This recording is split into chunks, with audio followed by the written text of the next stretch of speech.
Welcome to the Skilltorch Disrupt podcast, where we dive into the world of innovation and technology. I'm your host, Melica, the founder of Skilltorch, which is a recruitment company specializing in the AI, machine learning, ad tech, and gaming space across the US and Europe. We're on we're on our fifth episode now. And today I have a special guest with us who is Noam Rimon, who is the VP Gaming and Alliances at Woojer. He's coming in today to talk to us a bit more about the future vision, imagining the virtual frontier, and going to talk with us in more detail around VR, how we see the future of our roles, our work, our lifestyle, and then he's also going to talk to us more about what he does in his company, and also what his opinions and predictions are. So welcome, Noam. Thanks, Melica. Thank you for inviting me. We're excited to be here. As you mentioned, I am currently a VP Gaming and Strategic Alliances in Woojer, and I'll explain in a second what we do.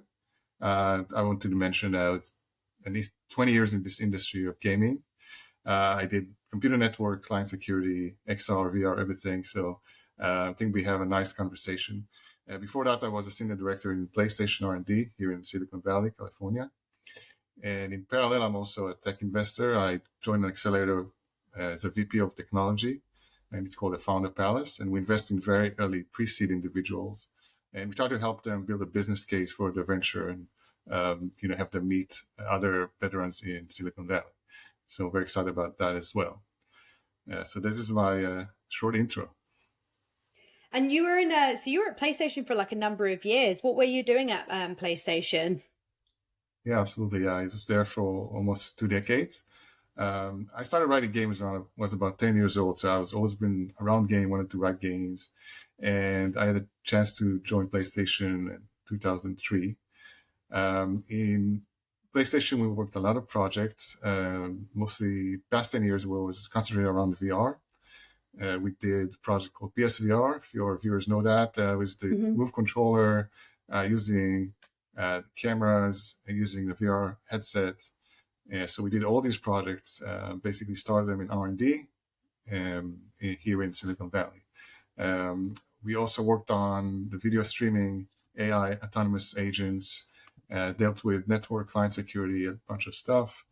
And as I mentioned last year, I moved to work in Woojer, which is also making gaming peripherals. I'm somewhat of an audiophile. I worked a lot with headsets. And so this opportunity to work in the intersection of sound and the gaming peripheral was exactly what I wanted to do. And I was very interested in starting something new like that. How did you come across Woojer? Because obviously you were taking, you took quite a step going from working at a very large, well-known gaming corporation to then moving to a startup focusing on VR. How did you come across the opportunity, and what made you make that shift? Yeah, absolutely. I mean, it's a big shift. I was working in corporate for many years, but we have to remember that I was very much concentrated on innovation and newer projects. So in R&D, we were making smaller projects and, testing them out for a couple months. And if they were successful, we put them up the pipeline. So something like PSVR, which we started in PlayStation, was very interesting at the time, and it went up the pipeline. As you know, there's already the second version of it that's going out to the market. But I wanted to stay in a place where I can just make new stuff. And Woojer specifically, I worked with them, I knew them for a few years before that, and it was just the right place for me to move. We also had, as you know, they had a pandemic, everybody was working from home, and I felt it was like a good time to, make a shift, start something new, and work with some of the people actually I worked with them in the past, and that's why I particularly liked what Woojer was doing. Specifically, I should mention here what Woojer is doing. So we're making a haptic vest and a haptic strap. Okay. The strap is a smaller version of the vest. And basically that product is a gaming peripheral and lets you feel what you're seeing and hearing. And that is something that's kind of a third dimension of senses. So, we have the screens, very nice screens. We have audio, we have headsets, very good headsets. And when you are in a virtual world, you're kind of missing the feeling. I'm saying in Mm. some environment and I cannot feel the wind. I can hear the wind. I can see the trees moving, but I don't feel anything. So this product gives you this ability to feel this environment, and that we call the immersion. You're immersed in Mm. that game, whether you're just enjoying yourself in the woods, whether you're hunting animals, whether you're running, you feel your heartbeat. This kind of feeling is very unique, and I felt it's just the next step of evolution of immersion. So That's interesting yeah. because obviously quite a lot of companies that are doing VR at the moment, they're very much focused on like the movie kind of, scene, or like wherever you're playing a game. Yours is actually more focused actually of having that individual playing with nature, not playing with nature, but actually like feeling like they're like in a forest or in a jungle. So how does that work? I know it's very difficult to probably articulate it without seeing something. I'm more of a visual person, but how does that work in how are you doing that with your audience to enable them to feel like they're in the outdoors? Right. So there's a few different ways to do it. Woojer specifically, we chose a certain path that goes specifically on audio. So it's interesting. You can extract from the audio track um, a lot of information that your ear actually cannot hear. It's what we call the sub audio track. Right. So this is enough information for us to have a DSP, which is a digital sound processing, to convert those audio into feelings. And we have, of course, the patent on it. It's a long story how we made that. But the people that co-founded Woojer have that patent, and they had this idea that this can be converted into feelings. They worked a couple of years on that patent to perfect it, and that's what's actually in the vest. So when you get a sound that's Mm, a wind sound, a shot, an explosion, that thing is being converted to a certain frequency of waves, and those I waves are see. converted into physical feeling. And like I say, it's a lot harder to talk about than just feeling it. So I Yeah, was, that's what I going mean. around, yeah, right, going around giving a lot of demos and explain to people, and they say, "Oh, it sounds interesting, and I need to try it." And then they try it, and they're like, "Whoa, it's like a lot more than we thought." So of course the feeling is gives you a lot more information, but I think you kind of get the idea. And I hope our listeners got the idea of how it works. Right. Okay. And how long have you guys been doing this for? So Woojer has been around for 4 to 5 years. I've joined Mm, them about a year ago. Yeah, it started as a Kickstarter. It was a small product just to test. yeah. They raised a lot more than they hoped for, and they made the first version of the vest, and then they made a second version, which was more commercial. We sold very nice numbers from that vest. And last year we made what we call the Series 3, which is the ultimate one. You can see it. There's one behind me, right over my left or Oh yeah, I can see right that. Yeah, shoulder, yeah. depending how you look at it on the camera. And that's a vest, and it's available to purchase. We just made that end of last year, so it's fairly new. And for more details, you can go to Woojer.com and, of course, look at our products. Okay. So I know we spoke last week, and you mentioned you went to one of the kind of the VR conferences really recently back in June. You went to the AWE XR conference, I believe. Tell us a bit more about that, because I think our audience would be keen to understand. There's obviously lots of VR companies out there. But I think what we would want to understand is what's next, which we'll come to, and we'll talk about Apple and things like that. But yeah, just tell us a bit more about that conference. Yeah, I'm a strong believer that in order to know what goes next, you have to first see what's happened now and maybe a little Yeah, bit in the past exactly. too. Um, so the conference was great. It was here in Santa Clara, and as you said, it was called the IWXR. A lot of people. It was a very successful conference. There were very important keynote speakers. For example, one of them was Neil Stephenson. He was the writer of the Snow Crash, and I'm sure most listeners know about. He also wrote a lot of other books. Actually, Snow Crash is not my favorite book he wrote, but I'm a big fan of his. He was a keynoter. And there was a lot of interesting conference like that. And it's compact and relative to something that's open to the general public, but it's successful in a way that the people that are there are very, very much into VR. they all know what they're talking about, and they're all still very dedicated. So it's very interesting to go to a place like that when everybody's that's there really, really into VR and into research and into the new technology. And so I met a lot of my friends there from during over the years when I met different people there in that field. So it was very nice conference. And hopefully I send you a couple of photos. You can maybe show them Yes. myself trying some of the VR devices so we can plug that in later. And that conference, like you said, there's many companies making VR, making XR devices, making haptic vests, making content for VR, making games for VR, making games peripherals. So very, very interesting. A very wide variety of companies. So for me, it was super interesting to go there. Um, and yeah, and this was happened just before the Apple Pro announcement. So the Apple Vision Pro was on a Monday. That was just a week before. So it was Oh, also so it was interesting to see how before. that conference plugged into that announcement as well. Yeah. Did they mention anything about Apple in this conference or not? So the people there knew Apple was going to announce something. Um, Apple, in the old tradition, which is not very different than other large companies, they don't want to reveal any information just before it. But they knew something was coming, so people Yeah. were talking about it. But no, nobody actually knew exactly what's going to be announced. Right. Before I ask my next question, I'm just going to show some of the snaps that you sent me with regards to you being at that conference. So I'll just upload Yeah. that now.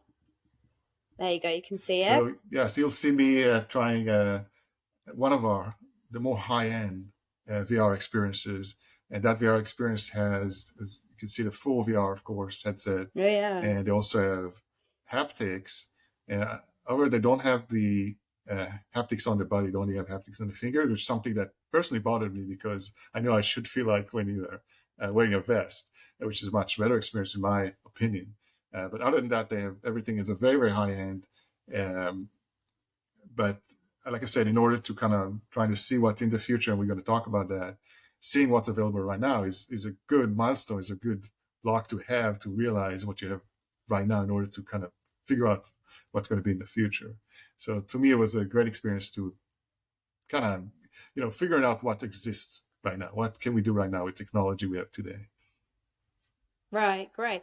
And one thing about, so I know I asked you a bit more about like various VR companies. Obviously, there's lots of VR companies out there right now, and I know on one of your kind of side projects, you're also a very early stage investor for connecting young entrepreneurs to guide them to help them build a business plan and so forth. So, Right. what as an investor, and again, this is just your opinion, when they're looking to invest in a VR company, what are these investors looking for at these VR companies in order to put their money into it? Well, that's the $1 million question, right? Yes. Yeah, I mean, the investment each company, each VC or each accelerator, actually they have their own, we can say, agenda, or they have their own belief what would be good for them. Some of them really like high risk, high reward kind of thing. Some of them want something that's more doable with a lower risk. Mm, So it's really that profile. It really depends who the investor is, right? When you're talking about the pre-seed, there's always a high level of risk, but the way we do it is we don't actually like the model where you just spread your money and you hope something's going to happen. That's why we have really deep knowledge of the technology. So we get somebody who understands that technology, can assess the risk, and we want all of them to succeed. Some models say I will invest in 100 companies, two of them will succeed, and they will cover all the rest. It's very common Silicon Valley kind of style investment, which is nothing wrong with it. Um, but for us, we want to select things that actually all of them have a very good chance of succeeding, whether that product going to be integrated into an existing VR device, whether it's not in VR at all, and it's something that student come up with, and there's something we can help them make a good pitch when they go later into those kind of VCs, they can present a much better case. So that's basically what we're trying to do with that accelerator. I see. Okay. So, Now, we will get to the Apple talks. I'm sure a lot of our listeners will want to hear more about your predictions and your opinions surrounding that. Now, there's still a lot of talk about virtual reality worlds and people wearing the headset, but there's still a lot of us that are not wearing it. I don't personally own any VR headsets. Should I own one? And how do you kind of see the future? Do you see the majority of our population surrounding ourselves, with wearing VR headsets where we can imagine ourselves being in the movies or nature? How do you kind of envision what things may look like in 5 years' time, and how much of our population is going to be purchasing items like this? Yeah, very good question. So the first thing I would tell you is that if you don't own a VR headset, you should at least try one, right? I've tried them So before. They are start, cool. yeah, and they all keep getting better. So if you tried, Yeah. the first version of the PSVR, there's something that we started working on in 2015. So that's not going to be as good as something that's made, in 2020 or 2022. If we look at something that Apple's making in 2023, that's going to be, from what we've seen, that's going to be top of the line. So the first thing I want to do is try it, right? Whether you own it or not, it really depends on your usage for it. And I can see, if we talk about the Vision Pro for a second, that thing is encompassing the most best technology you can get for every single field in a VR, right? So they got the best eye tracking, they got the best screens, they got the best ergonomics, etc., etc. So this would give you the best headset. Now, whether you want to own something like that, it really depends what you're doing. And I can see in the future, some people actually work inside the headset. They do their work. And what kind of people would that be? Stockbrokers, maybe programmers. There's several jobs that you can do on the go using the headset. If you look at far as entertainment and that side of the equation, then that kind of headset would be perfect for watching movies. For they show them like on plane. It's just something I would love to wear on a plane. Like they're taken completely out of your environment. You're enjoying a big screen, no noise. That's great. I'm not sure I would pay the price of the flight just for that Vision Pro. And that's something that each individual needs to decide. I think that the two prominent I say criticism or comments on the Vision Pro are number one, the price, and It's number very two is the expensive. battery. So yeah, that's the first thing we hear. And when I look at it, I actually ignore those two comments. For one, the price really is obviously not for everybody, but they call it the Vision Pro. Maybe there's a Vision S that doesn't have all the bells and whistles, and it's cheaper. And It's number like an two, SE for an iPhone, right? yeah, exactly, and it will come down in price, right? As I give you as an example, when PS3 came out, and when I was in Sony, the PS3 was about $700, $800, and people say it's too expensive, and it's too expensive. If you look at the hardware to get into it, that's the price, right? It's not like they're trying to cheat you out of your money. There's a lot of hardware goes in there, and the truth of the matter, people bought it.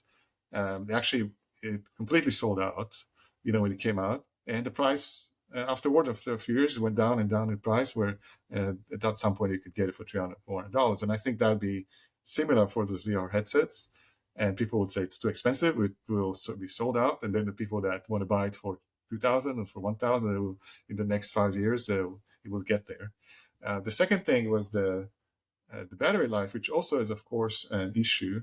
There's a lot of computation inside the headset. There are two major chips in there, and they take power, right? But the battery, they did something very smart, and they put it as an external battery. I can see those being somebody really wants to work for 8 hours. They have a bigger battery, so it's not going to be in the pocket. Maybe it's in the backpack. Maybe it's in the vest, right? Maybe the vest gives the power, and when you wear more things, but it really depends on what do you do with it? It's your profession. Are you gaming with it? Are you, so back to your question, should I get one? It's really depends what are you doing with it. Are you just doing it for research, just to keep yourself knowledgeable? You probably don't want to pay $3,500 just to keep yourself knowledgeable. But if it is something you can use in your work, it is something that you use a lot of hours. If you are movie critic and you need to watch movies all day, maybe it's the best tool that you can make an investment for and buy for yourself. So yeah, it really depends what you need it for. But I think they are definitely put a lot of hardware in it. When they're announcing it, I was counting in my head all these little pieces they put in, how much this is going to cost. And I came out to over $3,000. So when they announced the actual price, I was not too You weren't too surprised. surprised. That's And a lot of, interesting. not too surprised. Yeah. Yeah, Yeah. because the thing is, I still like if I ask my circle of friends about VR and telling them about it, there will still be quite a few friends of mine that actually really they don't actually know what a VR headset is and what it will do. Even maybe our older generation will still not even know the power of it and what it is. I feel like a lot of us in the tech world are very aware of it because we see, many investors, putting their investment into VR companies. So my question is I know you're mentioning that, a lot of us are going to be using it in, to experience things in the movies or in nature, but I still feel like a lot of us still don't know how much VR is going to be used, with the majority of our population. I mean, what's your take on that? Yeah, I mean that's part of this thing being a new technology. And when we look at new Mm, technology, some of them they don't catch, right? We had things like 3D movies, which I'm sure your friends know about 3D movies, but very few people actually use them. That's something that was, relatively speaking, was not successful. The technology was yeah. there, but it just wasn't compelling enough. So the question whether this VR is compelling enough, so your friends are not like my daughter because she wants to go use the VR all day, right? So it is a generational thing. It is a professional thing. It is interesting, but at some point, there will be some device that will not have this barrier of entry, and it Mm, will just be kind of part of life, like your cell phone, right? Everybody has one, and the VR could get that's there. And when you talk interesting. about investing, you have to invest in something that has a potential, right? If you're investing in something that everybody knows about, you're not going to have the Well, no, multiple exactly. of your money because you're not smarter than other people as far as investing goes, right? So when you invest, you want to invest in something that is just starting. It's a small, like you said, there's a lot of startups, a lot of tests, and there's potential to grow out into the larger market. And I think in here, the potential is definitely there. We don't know if it's the Vision Pro.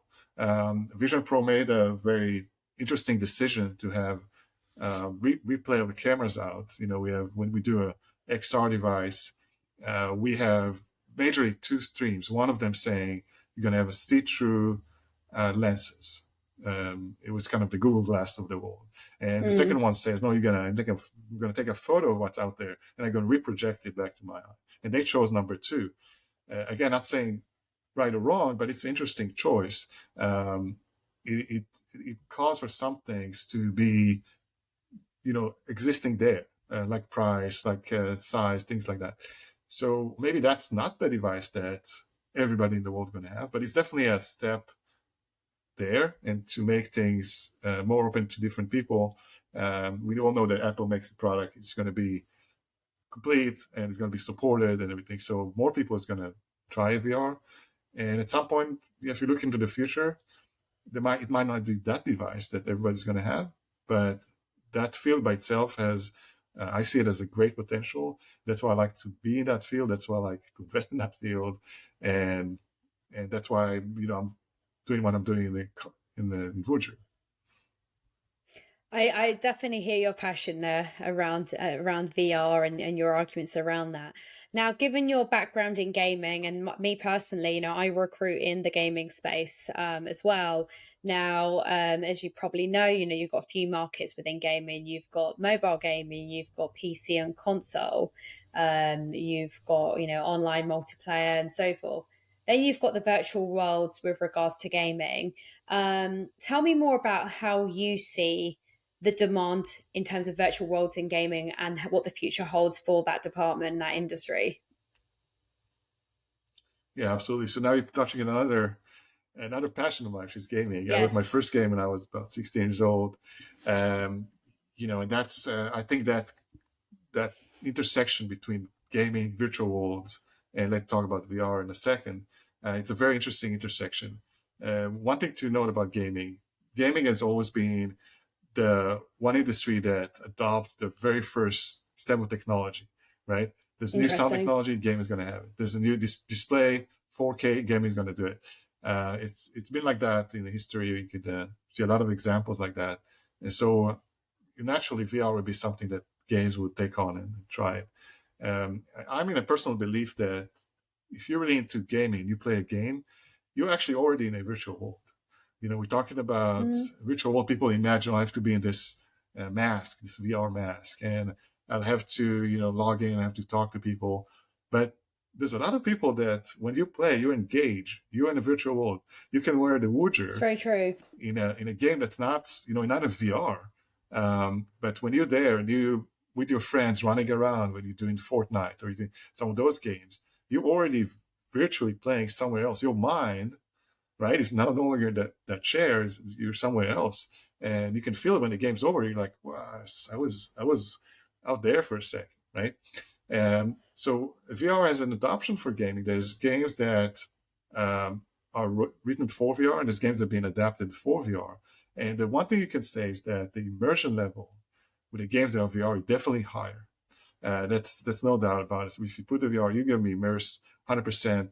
You have the vest on and a good pair of headsets. You're going to be fully immersed in the game. So now the question only is, how far are you willing to go, in your game experience to make it more immersive? And you mentioned people that play, on the phone. You have almost all ages playing some sort of game, Yeah. and there's so many different ones. And the question whether if you're playing Mahjong on your phone, do you need to wear a headset to do that?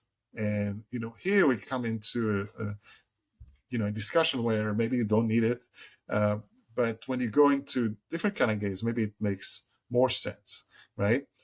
So I think that looking at also the newer generation, the next generation, they are really into games. They were born with it. They have they're basically born with a cell phone in their hand, depending on their parents, but they start very early, right? And for It's them, this is the second dangerous. nature.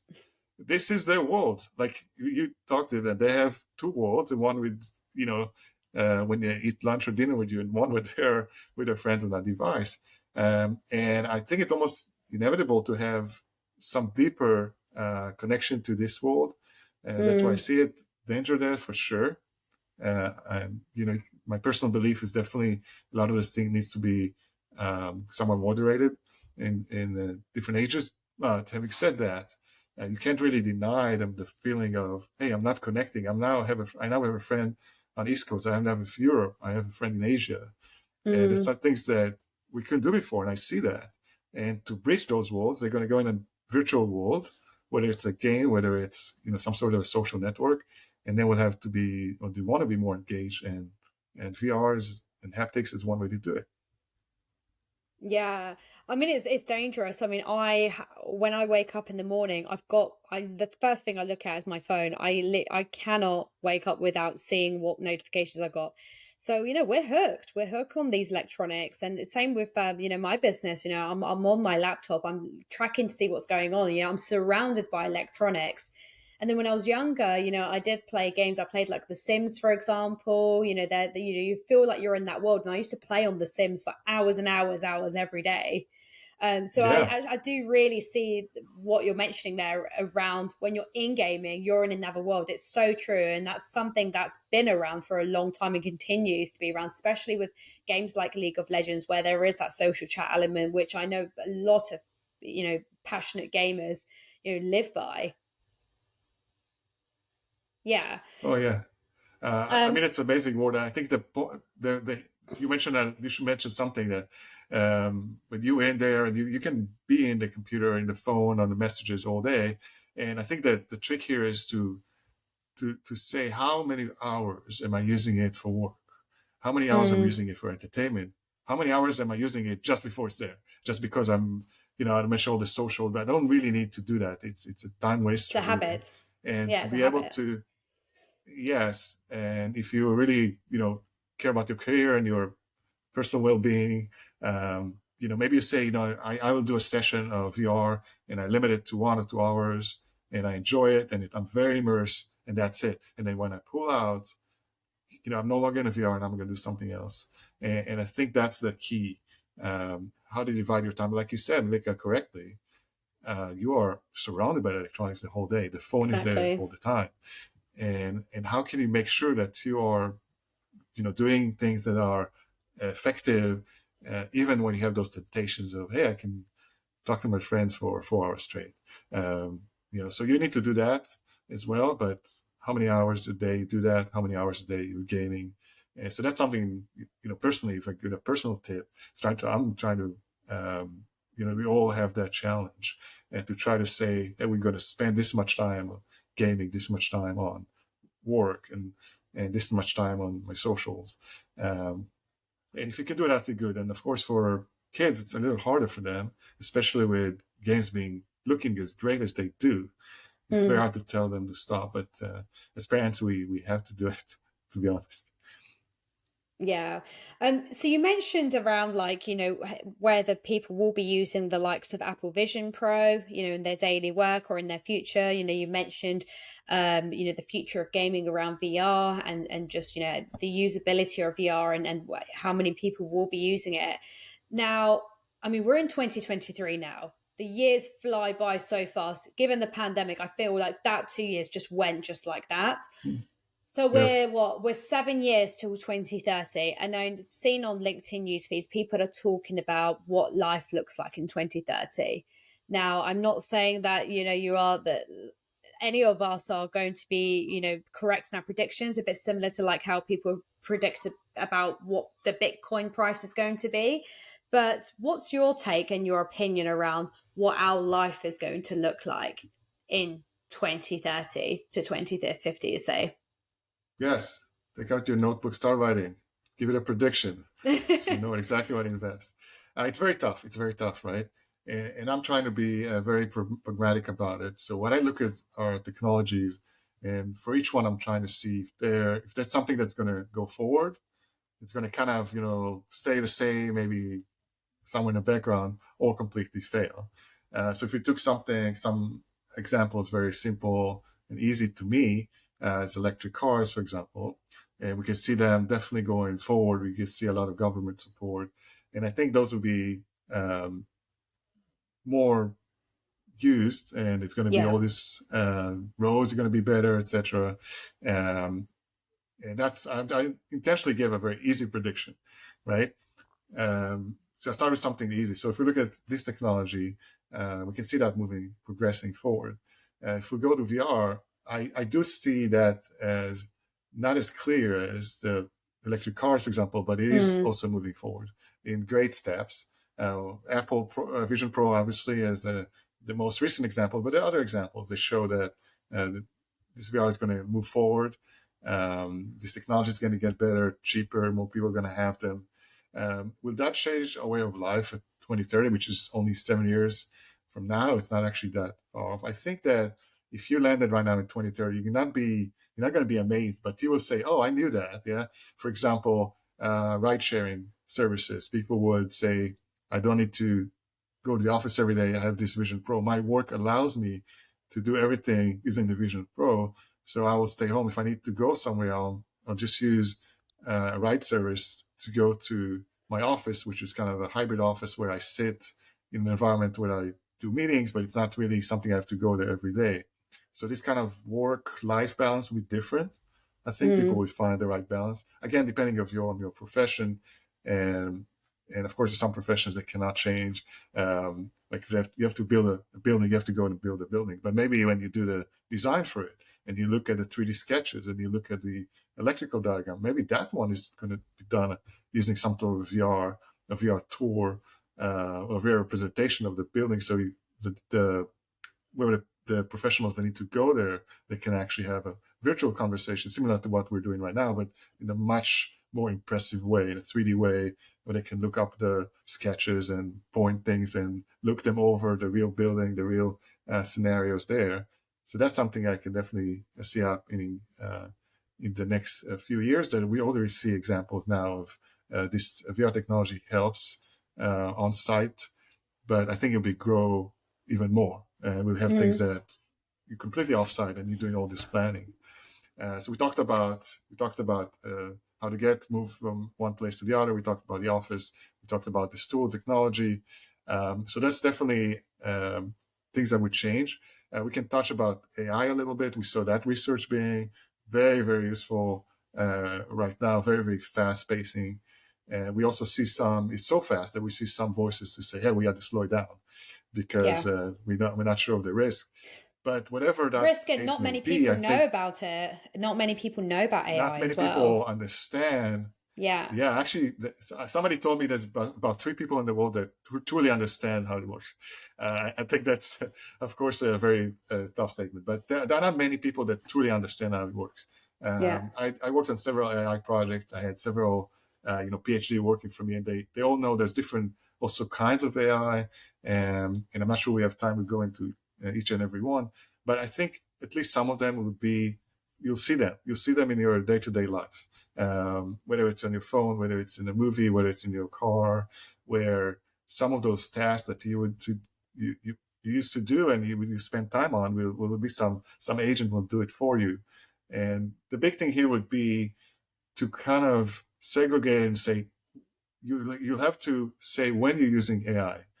That would be the main key. The risk here today is when something happens and you don't know a big AI machine was behind it pushing stuff for you.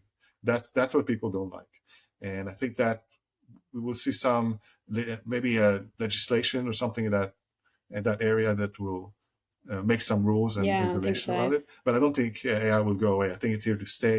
It's too successful, too fast pacing, too good, and you will see Making some our of work very those. efficient. Yes, yes. Yeah. Okay.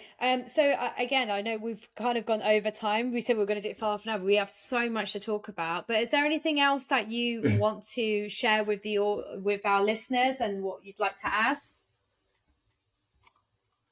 No, I'm just saying there's a lot to talk about.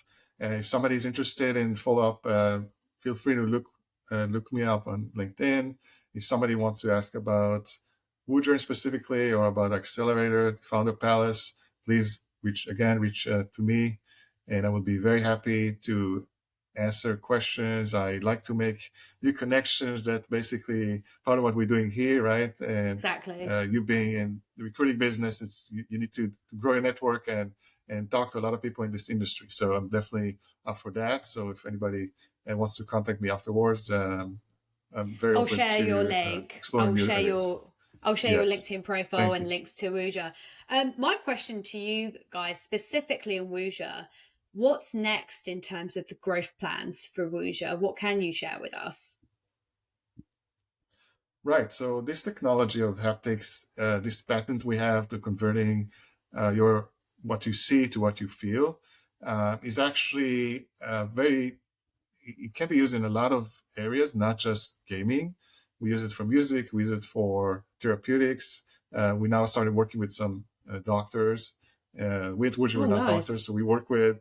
Yeah, they That's actually cool. have a very very interesting research of helping people that either been in an accident or have limited mobility or have anxiousness, and they treat it with those sound waves. So very very interesting direction.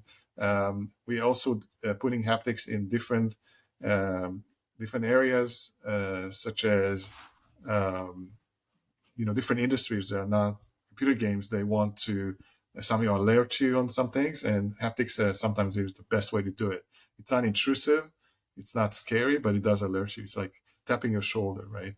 It's a very nice way. So we're expanding in all these different verticals, and I would say that's about the limit of what I can say about it for now. And in terms of so I know you have a website and I know it's available worldwide. So where are most of your customers based, would you say, at the moment? And where do you want most of your customer base to be? We want them to be all over. Mm. Um, biggest best penetration is in the US. It's accounts for the largest part. We are in Europe, Asia. So some of those things that really stops us from getting somewhere is sometimes our ability to, as a small company, to actually have those distribution centers around the world. Right. so in the US, just it's a lot of people, and it's very easy to reach. So uh, that's a good market.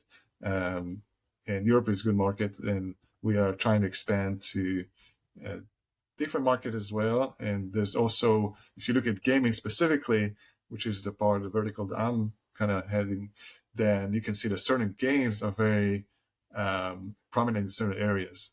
There's games Yeah. that are very, very popular in Asia, for example. We have one collaboration with Activision with Call of Duty. We started with that Okay. one. It's been very Nice. successful, but that's in the US. Yeah. So if you go on our website, you'll see that collaboration.